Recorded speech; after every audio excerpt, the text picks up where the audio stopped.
Hello students, good afternoon. Today I am going to tell you about other types of journal entry, special journal entries which you uh, will not know if you don't know the rules.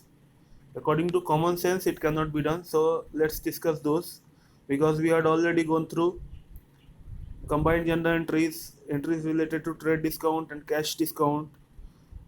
I hope you are practicing those. So let's see other journal entries which are important and which you have to remember that what is the treatment of such entries. So banking transaction, bank related transaction, when cash is deposited into the bank, what happens? Bank, we maintain our balance of bank in a separate account called bank account. So here bank and cash are two parties to the transaction. Now bank and cash both are real account. So according to that rule, debit what comes in, credit what goes out, according to real account rule. So bank is increasing and cash is decreasing. So bank is coming, we can say, and cash is going out. So bank account debit to cash. This is also called contra entry in case of cash book. You will see that in under cash book. So when cash is withdrawn from the bank, the opposite of this, when we withdraw cash from bank, so cash increases and bank decreases at that time. So cash is also real account, debit what comes in, according to that rule cash is debited and bank is credited as bank is going out. Now let's see other. When checks, drafts, etc. received from the customers are deposited into the bank on the same day. Suppose anybody has any business has sold goods to A, the customer name is A. So at that time when check is received in consideration, not cash, then if the check is deposited in the same day, then bank is directly debited. However, check is credited to account after 2-3 days after being cleared, but we assume that bank has been increased, so bank is debited. And to customer, here two parties are bank and other party is customer. So bank is real account, debit what comes in, bank is coming in, and credit the giver who is giving us the check. So two customers personal account will be credited here. When check, drafts, etc. received but are kept into the office and not sent to the bank on the same day, then we open a separate account called checks in hand. It is like real account because it is like an asset. Check lying with you is an asset. So debit what comes in, checks in hand account debit to customer's personal account.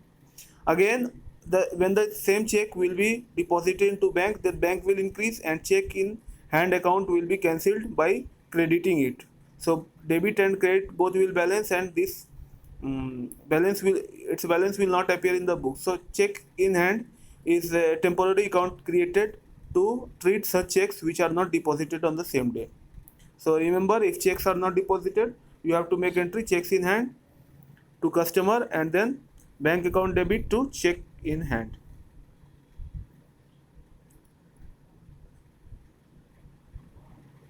When a customer directly deposits the amount in our bank account, sometimes it happens we are selling goods to someone and he's depositing the check directly or paying directly into bank through online transactions. It may also happen through online services. So in that case bank will increase, so debit what comes in according to real account and again to customers personal account. It is similar as bank is given to us and deposited on the same day, bank account debit to customers personal account. When a check previously deposited into the bank is dishonored means bank has been when we go to deposit a check into bank, the bank takes the check immediately, deposits the check immediately, but the amount of the check is credited to our account after clearing the check from the branch which has issued it. If that person who has issued the check has not the sufficient balance in his account, then check will not be cleared. So the bank has to check, but for the time being check is deposited into the bank. So after 2-3 days, if the check is dishonored or the check bounces, you can say, then what happens? Then the opposite entry is made which we do at the time of receiving the check. That is, customer's personal account will be debited and again to bank account. That means again we are giving back the check to the customer and taking it back from the bank. So bank will decrease and again customer will be debited. So debit balance of the debtor will increase and our amount will remain due on him, which was mentioned on that check.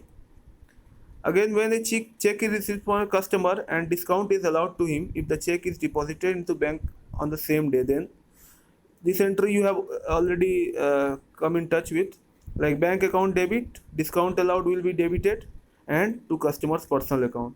Again, if the above check is dishonored, just opposite entry of the at the time of deposit of check will be made, like customer's personal account will be debited and to bank, and to discount allowed will also be cancelled again, because cash discount is only given when cash is paid. If no cash is being paid, then why it will stand in the books? When payment is made by issue of a check, then personal account is debited to bank. Means when a business is issuing a check to a creditor, suppose, because creditor is supplying the goods, so we are giving them money back, so creditor account will be debited and bank account will be credited. According to the rule of personal account, debit the receiver, so receiver will be debited, and real account's rule is credit what goes out, so bank will be credited. Again, when expenses like salary, rent, octroi, anything is paid using bank, then the journal entry will be that expenses account debit to bank. Again, when interest is charged by the bank, then interest account is debited since it is an expense, and bank is credited because bank will not collect the interest in cash, rather they will collect it through by debiting business's account. So when any charge is made by the bank, like bank charges or interest, then bank will be credited, not cash. When interest is allowed by the bank, we deposit money with the bank, so they also pay us interest sometimes, so bank is debited to interest received. Interest received is credited because interest received is an income, so according to nominal accounts rule it will be credited, and bank will increase, so according to real account rule it will be debited. Bank charges I already told you. Now let's see the next part of journal, that is book of original entries. First is opening entries. Any business gets started at some point of time, so at that time when a business is being started and suppose plant and machinery are bought, land and building is acquired, furniture are bought, other liabilities are also maybe they are like bank loan, capital is employed. So at that time what will be the journal entry? So opening entry will be all assets account debit to liabilities and to capital. So let's see this example. Cash 8,000, bank balance 20,000, stock 54,000, debtors 47,000. Ashok, Pawan, Vivek, details are given, and machineries are there. Liabilities, creditors, in creditors 2 are there, separate creditors, and capital is there. So opening entry will be cash account debit, bank account debit, all assets will be debited. Stock debit, Ashok debit since they are debtors. So Pawan, Vivek all debit, machinery debit, goodwill debit. Goodwill, now if it is said that goodwill is a balancing figure, then goodwill, whatever there is difference between debit and credit, we will debit as goodwill. And total liabilities will become 2,20,000 and total assets are 1,89,000. So 31,000 is the value of goodwill, and all creditors and capital will be credited. Now let's see some special entries like bad debts. Bad debts means most of the time business is run on credit, so those who are buying our goods and we owe money on them, that is called, they are called debtors. So when a debtor is not able to pay the money and business suppose that it is now irrecoverable, that means it cannot be recovered in the future also, then it is supposed to be as bad debts. Now what is the nature of the bad debts? Bad debts is a nominal account, so it is a loss, so it is debited. So bad debt is debited to, suppose some part of the money due on Ravi is recovered. So 3,000 is recovered and 7,000 is irrecoverable. Then what will happen? Cash account debit, bad debts account debit to Ravi. It is said like that 30% in 30% Ravi can pay, or 30 paisa in rupee received from Ravi. This, in these terms, information is given. So then you can do cash, you can calculate, and remaining balancing figure will go as bad debt. So 3,000, 7,000, and total Ravi will be created by 10,000. So all due on Ravi 10,000 will be credited, his account will cease to exist, and the amount due will be transferred to the bad debts account. Now what happens sometimes, which a business, suppose that it has gone into bad debt, sometimes it is recovered. So in that case, no mention of that debtor is mentioned, because we have already written off his account. Like in last case, Ravi's account, we had due on Ravi 10,000, that means Ravi's debit balance was 10,000 as his debtor. Now as he has his account has been created by 10,000, so his account is not existing anymore. So in that case, cash account is debited and to bad debts recovered is done, the entry. Then bad debts recovered is nominal account and it is an income or gain, so it is credited, and cash will increase, or if they are paying by check, bank will increase. Now outstanding expenses, when sometimes salary, suppose salary is an expenditure and any business is not able to pay the whole salary, some salary is due, but according to the accounting period rule, salary of the that accounting period is entered only in that period, so salary must be debited and it will be transferred to the profit and loss account. But what we will credit, otherwise when we pay cash, salary is debited to cash, or if we pay by check, then salary account debit to bank. But here no cash or bank is paid, so we transfer the whole amount into a separate account and called outstanding salary. It may be anything, like if it is for rent, then outstanding rent, outstanding rates, outstanding wages, anything may be there. So salary will be debited, and outstanding salary is a personal account. It is a liability and we are liable to pay. We are not here creating name of the employee, but we are making a separate account which will have the balance of outstanding salary. Again, prepaid expenses, just opposite of the outstanding salary. Sometimes expenses are paid before it becomes accrue, or before it becomes due. So in that case, what happens? Insurance premium, that is nominal account, if it is paid, then what is the entry? Insurance premium to cash, so 1200. But when insurance, suppose in this 1200, 300 was paid for the next accounting period. So according to accounting period concept, we must enter it in the next accounting period, so that is transferred through a separate account called prepaid insurance. So this time we will do, prepaid insurance will be debited to insurance premium. So insurance premium was debited by 1200, now we are crediting by 300, so only 900 balance will be transferred to the trial balance, and after that to PL account. So in this way we do it. Prepaid insurance is a real account, that means it is an asset, so it is debited and insurance premium is created. Again in the next year, what will be done? Insurance premium will be debited to prepaid insurance. In this way, prepaid insurance will cease to exist, that means it will be balanced totally, and insurance premium of that period will be debited in that period. Again it will appear in trial balance, and again it will go to PL account.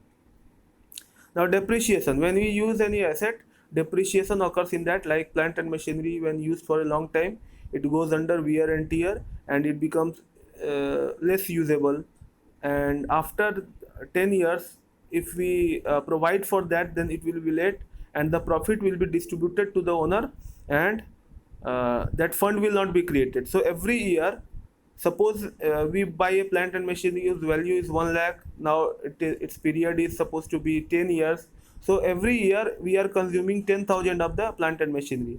So how we will provide for that? So we create a separate account called depreciation account.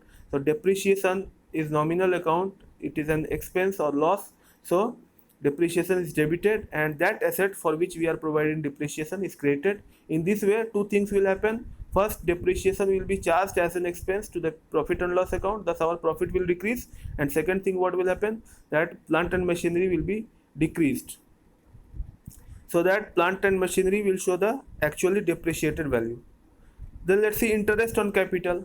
Owners provide capital to the firm or partners also. So sometimes business pays interest if it is provided, or if a owner wants, or partners are agreed to that, partners have agreed to that, then interest on capital is provided. So for providing capital to the business, business pays interest to the proprietor. According to the separate entity concept, you already know that business is different and business proprietor is different for accounting purpose.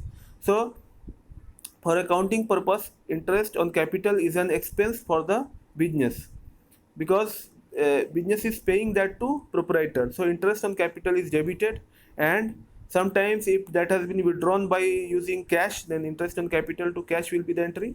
And if that is not paid through cash, then interest on capital debit to capital account. That means capital will increase by the interest on capital.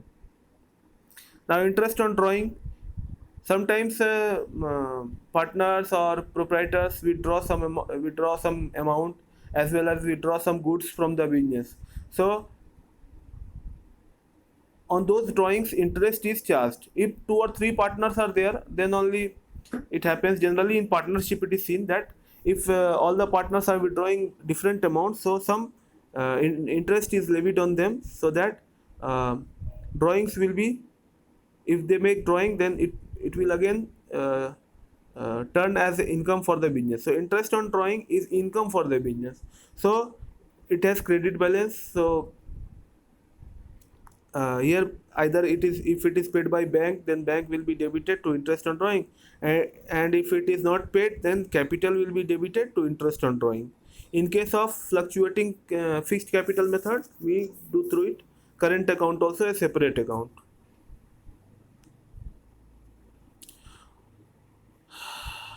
Okay, let's see some examples. Like received 20,000 from Shubhas, which were written off as bad debt in the previous year. What will be the entry? According, as I said, cash will be debited to bad debts recovered. Narration will be cash received from Subhas previously written off as bad debts. Here Subhas name will not appear, but in narration we will mention that it is received from Subhas, so that later we will understand that it was received from Subhas. Again, salary is due to clerk. Salary is due to clerk, so salaries will be debited to outstanding salary. Clerk's name will not appear, because salary is our relevant account and not the clerk. Out of the rent paid this year, 10,000 is related to next year. So if rent has been paid for this year, 10,000 is related to next year. So what will be the entry? The entry will be rent account, prepaid rent account will be debited, and to rent will be credited. Assuming that rent account debit to bank account already has been entered in the books, because we later come to know that out of the rent paid this year, 10,000 is related to next year. So bank will not appear in this entry. Provide 10% depreciation on furniture costing 50,000. So if on 50,000, 10% will be 5,000. So depreciation debit to furniture account. Depreciation provided on furniture, that will be the narration. Now interest on capital. Interest on capital on 10 lakh, it is 12%. So 12% of 10 lakh will be 1,20,000. So interest on capital debited to 1,20,000 to capital account. Again, drawings account will be debited if interest on drawing is paid. So interest on drawing 8,000. So drawings account debit to interest on drawing. So it has been added in drawings here. Now let's see a special treatment, expenditure on the installation of machinery and on the erection of building. You already know what is the basis of dividing capital and revenue transactions. So we know that when the benefit of any expense is available for more than one accounting period or the upcoming accounting periods, we say it capital expenditure.